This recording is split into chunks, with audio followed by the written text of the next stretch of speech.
ഞാൻ കുറച്ച് ദിവസങ്ങളായി ഹാരിസ് മൗലവിയുടെ പ്രഭാഷണങ്ങൾ സ്ഥിരമായി കേൾക്കുന്നയാളാണ്. പിന്നെ എൻ്റെ 2.5 വയസ്സുള്ള കുഞ്ഞുമോൻ പെട്ടെന്ന് മരിക്കുകയുണ്ടായി. ഒരു സമാധാനം കിട്ടാനായാണ് ഞാൻ പ്രഭാഷണങ്ങൾ കേൾക്കുന്നത്. എത്ര കേട്ടാലും ശാശ്വതമായൊരു സമാധാനം എനിക്ക് കിട്ടുന്നില്ല. എനിക്ക് വേണ്ടി അത്രയും ആഴത്തിൽ ഈ വിഷയത്തെക്കുറിച്ചൊന്ന് സംസാരിക്കാമോ?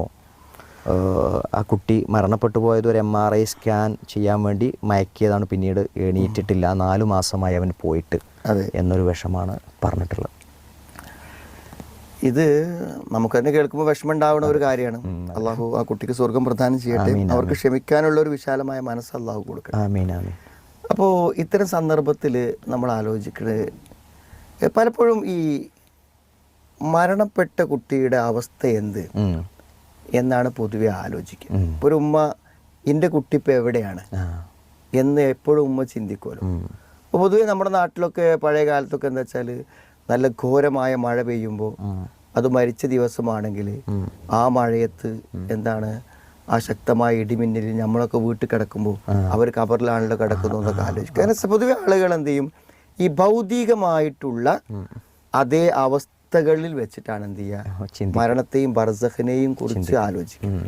കാരണം ഈ ദുനിയാവ് തികച്ചും വ്യത്യസ്തമാണല്ലോ ബർസഖ് എന്ന് പറഞ്ഞാൽ.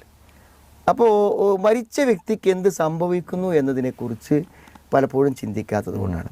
അപ്പോൾ ഇപ്പോൾ ഈ കുട്ടിയെ സംബന്ധിച്ചിടത്തോളം ചെറിയ കുട്ടിയാണ്.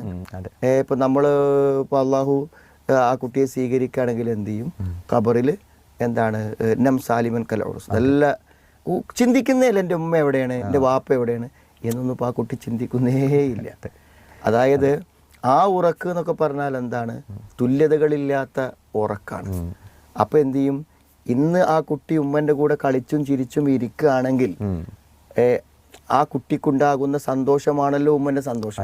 അതിൻ്റെയൊക്കെ എത്രയോ ഇരട്ടി സന്തോഷത്തിലും ആഹ്ലാദത്തിലുമാണ് അള്ളാഹു സ്വീകരിച്ചിട്ടുണ്ടെങ്കിൽ ആ കുഞ്ഞുമോനുള്ളത്. അപ്പോൾ നമ്മളെന്തിനാണ് അതിൽ ഒരു കുട്ടി പോയ വിഷമം നമുക്കുണ്ടാവാം. പക്ഷെ ആ കുട്ടിക്കൊന്നും സംഭവിച്ചിട്ടില്ല. നമ്മുടെ കൂടെ വാത്സല്യപ്പെടുത്താനും സ്നേഹിക്കാനും കൂടെ ഇരിക്കാനും ഇല്ലെന്ന് മാത്രമേ ഉള്ളൂ.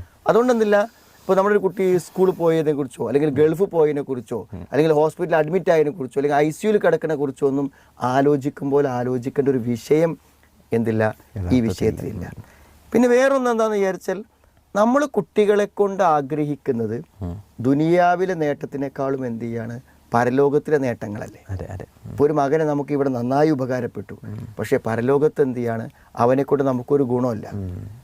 മാത്രമല്ല ചില പക്ഷേ നമുക്കൊരു കുറ്റം കിട്ടാൻ കാരണക്കാരനായിട്ടാണ് അവൻ വളരുന്നതെങ്കിൽ നഷ്ടമാണ്. അപ്പോൾ ആ നിലക്ക് ചിന്തിക്കുമ്പോൾ എന്താണ്, പരലോക ജീവിതത്തിൽ അനശ്വരമായ ജീവിതത്തിൽ ഈ കുട്ടി ലാഭമോ നഷ്ടമോ എന്ന് ചിന്തിക്കുമ്പോൾ ലാഭമാണ്. ഭൗതികമായി ചിന്തിക്കുമ്പോൾ ഇവിടെ കൂടല്ല എന്നുള്ള നഷ്ടമുണ്ടെങ്കിലും ചിന്തിക്കുന്നത് ലാഭമാണ്. എന്ന് പറഞ്ഞാൽ വിശ്വാസിയായ എൻ്റെ അടിമയെ സംബന്ധിച്ചിടത്തോളം അവൻ്റെ സൊഫീനെ, ഏറ്റവും പ്രിയപ്പെട്ടവനെ ഞാൻ എടുത്തിട്ടുണ്ടെങ്കിൽ അതിന് പകരം എനിക്ക് സ്വർഗ്ഗം കൊടുക്കാനുള്ളൂ.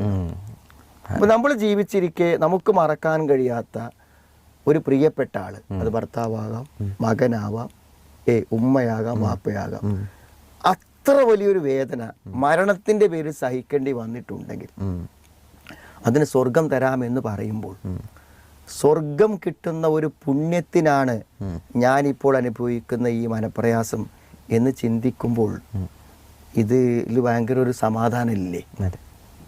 ഒരായുഷ്കാലം നിസ്കരിച്ചു വാങ്ങുന്ന സ്വർഗം, ഒരു ഹജ്ജ് ചെയ്തു വാങ്ങുന്ന സ്വർഗം, നോമ്പ് നോറ്റു വാങ്ങുന്ന സ്വർഗം, എല്ലാ തിന്മകളെയും ഉപേക്ഷിച്ച് സഹിച്ച് ജീവിച്ചു വാങ്ങുന്ന സ്വർഗം, ഒരു പ്രിയപ്പെട്ടവൻ്റെ മരണം കൊണ്ട് അതിൻ്റെ വേദനയുടെ ഫലമായി കൊണ്ട് തരുമെന്ന് അറിയുമ്പോൾ നമുക്ക് എന്ത് ചെയ്യാൻ സമാധാനിച്ചു.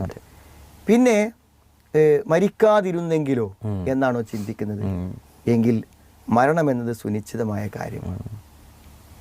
മിൻ ഖബ്ലി അൻ നബ്റഅഹ എന്നാണ്, എല്ലാം വളരെ കൃത്യമായി എഴുതപ്പെട്ടു.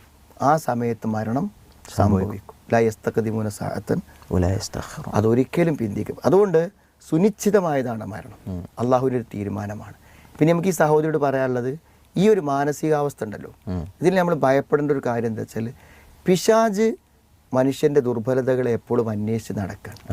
അപ്പം എന്തു ചെയ്യും, അള്ളാഹുവിൻ്റെ അടുക്കൽ നിന്ന് വന്ന ഈ ഒരു തീരുമാനത്തെ വളരെ സന്തോഷത്തോടു കൂടെ മനസ്സ് ഉൾക്കൊണ്ട് പറഞ്ഞിട്ടില്ലെങ്കിൽ അൽഹംദുലില്ലാഹി അലാ കുല്ലി ഹാൽ, എല്ലാ അവസ്ഥയിലും അള്ളാഹുവിന് സ്തുതി എന്ന് സംതൃപ്തിയോടെ പറയാൻ കഴിഞ്ഞിട്ടില്ലെങ്കിൽ നമ്മുടെ വിശ്വാസത്തിൽ ആര് സംശയം ഉണ്ടാക്കും? പിശാച് സംശയം ഉണ്ടാക്കും. അപ്പോഴാണ് നമുക്ക് വലിയ നഷ്ടം ഉണ്ടാകും. അവർക്ക് ഇതിൻ്റെ ഉൾട്ടാണ് വരിക, ഓപ്പോസിറ്റാണ് വരിക. നമ്മളെല്ലാ കർമ്മങ്ങളും കൂടി നിഷ്ഫലമായി പോകും. അപ്പോൾ അങ്ങനെ ഒരിക്കലും നമ്മൾ എന്ത് ചെയ്ത് ചിന്തിക്കരുത്. പിന്നെ ഈ ദുഃഖങ്ങൾ നമുക്ക് താങ്ങാനാവാതിരിക്കാനുള്ള കാരണം, പരീക്ഷണങ്ങൾ വരുമ്പോൾ ദുഃഖങ്ങൾ നമുക്ക് താങ്ങാതിരിക്കാനുള്ള കാരണം, നമ്മൾ സത്യത്തിൽ ദുഃഖങ്ങളെ പ്രതീക്ഷിക്കുന്നില്ല എന്നുള്ളതാണ്. നമ്മളെപ്പോഴും ജീവിതത്തിൽ എന്താണ് പ്രതീക്ഷിക്കുക? എനിക്ക് രോഗം വരില്ല, എൻ്റെ മക്കളൊക്കെ കല്യാണം കഴിയും, അവരുടെ സാറ് സന്തോഷത്തോടെ ജീവിക്കും, എൻ്റെ കുട്ടി വളരും, അവൻ വിവാഹം കഴിക്കും, അവൻ വലിയ ആളാവും, ഇങ്ങനെയല്ലേ നമ്മൾ പ്രതീക്ഷിക്കുള്ളൂ. അല്ല, നമ്മൾ ആരെങ്കിലും എൻ്റെ രണ്ടാമത്തെ കുട്ടി 2-ാം വയസ്സിൽ മരിക്കും നമ്മൾ ചിന്തിക്കും? അല്ല, എൻ്റെ മോൾക്ക് ചില പ്രശ്നങ്ങളുണ്ടായിരിക്കും, നമ്മൾ ചിന്തിക്കില്ലല്ലോ. അതുകൊണ്ടാണ് പലപ്പോഴും വിശുദ്ധ ഖുർആൻ എന്താ വെച്ചാൽ ഈ പരീക്ഷണങ്ങളെ കുറിച്ച് പറയുമ്പോൾ ലതുബ്ലവുന്ന, നിങ്ങളെ പരീക്ഷിക്കുക തന്നെ ചെയ്യും, വലനബുലുവന്നക്കും, അങ്ങനെ പറയാൻ കാരണം അത് മനുഷ്യൻ പ്രതീക്ഷിക്കുന്നില്ല. അതുകൊണ്ടാണ് നമ്മൾ ഈ കുട്ടിയുടെ മരണം ഇവർ പ്രതീക്ഷിക്കുന്നില്ല. അതുകൊണ്ടാണ് ഇവർക്ക് ഇത്രയും അത് ഉൾക്കൊള്ളാൻ പ്രയാസം. നമുക്ക് ജീവനുണ്ടെങ്കിൽ ആ ജീവൻ ഇന്നും തിരിച്ചു പോകാമെന്ന് നമ്മൾ എന്ത് ചെയ്യണം? പ്രതീക്ഷിക്കണം. അതുകൊണ്ട് ക്ഷമിക്കുക. അള്ളാഹുവിൻ്റെ അടുക്കുന്ന വന്ന അള്ളാഹിലേക്ക് പോകുന്നുള്ള വിശ്വാസത്തിൽ അള്ളാഹ് തന്ന ആത്മാവിനെ അള്ളാഹു തിരിച്ചെടുത്തു എന്ന് നമ്മൾ എന്ത് ചെയ്യുക? വിശ്വസിക്കുക. അങ്ങനെയാണെങ്കിൽ ഉലൈക അലൈഹിം സ്വലവാത്തും മിർ റബ്ബിഹിം വറഹ്മ, അള്ളാഹുവിൻ്റെ കാരുണ്യം അവർക്ക് ലഭിച്ചുകൊണ്ടേയിരിക്കും. അപ്പോൾ വലിയ പ്രതിഫലമാണ്, പരലോകത്ത് വലിയ കാര്യമാണ്. ഒരു പക്ഷേ പരലോകത്ത് വലിയ ഉപകാരം കിട്ടുന്ന ഒരു സംഗതിയാണ്. ആ നിലക്ക് ചിന്തിച്ച് ക്ഷമിച്ച് സഹിച്ച് എന്ത് ചെയ്യുക? ആ കുട്ടിക്ക് വേണ്ടി പ്രാർത്ഥിച്ച് മുന്നോട്ട് പോകുമ്പോൾ തീർച്ചയായും അവർക്ക് ആ വിശ്വാസം കൊണ്ട് പിടിച്ചു നിൽക്കാൻ പറ്റും. അങ്ങനത്തെ ഒരു ക്ഷമക്കുള്ള പ്രതിഫലം മറ്റൊരു കർമ്മത്തിനുമില്ല എന്നാലോചിച്ച് ക്ഷമിക്കാനുള്ളൊരു മനസ്സും ഒരു മാനസിക ശക്തിയും പ്രതിഫലവും അള്ളാഹു പ്രദാനം ചെയ്യട്ടെ. ആമീൻ ആമീൻ. അള്ളാഹു സുബ്ഹാനഹു വ തആല പറഞ്ഞു യുവഫസ് സ്വാബിറൂന അജ്റഹും ബിഗൈരി ഹിസാബ്, ഇന്നമാ യുവഫസ് ബിഗൈരി ഹിസാബ്. തീർച്ചയായും ആ സ്ത്രീക്ക് അതുപോലെ അവരുടെ പാരൻസിനൊക്കെ അള്ളാഹു കൂടുതൽ പ്രതിഫലം കൊടുക്കട്ടെ എന്ന് നമുക്ക് പ്രാർത്ഥിക്കാം ഇൻഷാ അല്ലാഹ്.